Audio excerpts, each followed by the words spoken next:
Today you're going to learn how powerful colour is when marketing your brand and how to use colour to attract, entice and persuade your target audience.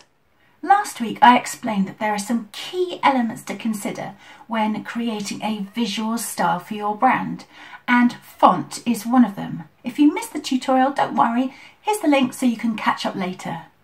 Let's just remind ourselves that 94% of the information we receive every day is visual, and colour plays a huge part. So we need to be really mindful of all the subconscious messages that colour conveys about our brand and how we can use those messages to really good effect. So what are those subconscious messages and which colours convey which message? It takes just a fraction of a second for us to process visual information. That's 30 times faster than blinking. That's why it only takes us just a few seconds to make up our minds about things we've seen around us. And colour plays a large part in the decisions we make. And an incredible 85% of our purchase decisions are based on colour. To ensure his survival, primitive man probably had to learn very quickly from his surroundings.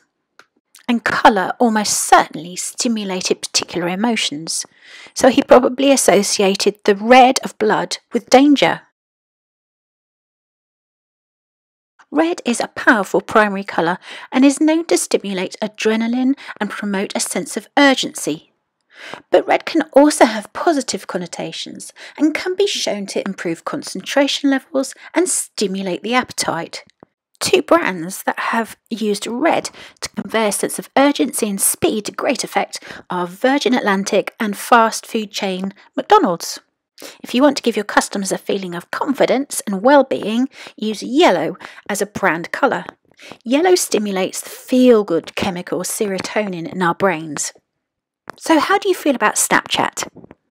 Going back to our caveman, he would have seen a lot of blue around him, like the sky, water, the sea, for instance. So it's not surprising that blue is associated with a sense of dependency and reliability. Certain big brand names which need to generate a sense of trust in their customers have used blue to good effect. Be aware that blue is sometimes used in words and phrases to describe feelings of depression and cold. It's also a non-food colour and psychologically it can suppress our appetites, so be wary of using blue if you're in the food business. If you're in the beauty business and you want to emphasise your products use only natural or organic ingredients, you'd probably use green as part of your brand look. Green of course represents nature, springtime, abundance and enhances feelings of well-being. For a deeper look into how colour affects our moods when we're shopping and how it affects our purchase decisions, take a look at this infographic from ShortStack. I'll leave the link in the comments box below. A study carried out in 2003 by Joe Hallock, involving over 200 people from 22 different countries, revealed the following colour preferences. As well as discovering that blue is universally preferred by both men and women, he also discovered that men generally preferred bright colours or monochrome palettes, whilst women had a preference for pastels. So when using colour to market your brand, you need to think about who your target audience is and which colours are likely to appeal to them. You also need to consider whether your brand colours align with your overall brand personality. Aston Martin appeals to its mostly male audience by using a monochrome palette, and also the brand personality is aligned with James Bond, so I think they've got that pretty much spot on. By way of contrast, my favourite French patisserie uses a beautiful pastel colour palette to appeal and attract its mostly female client base.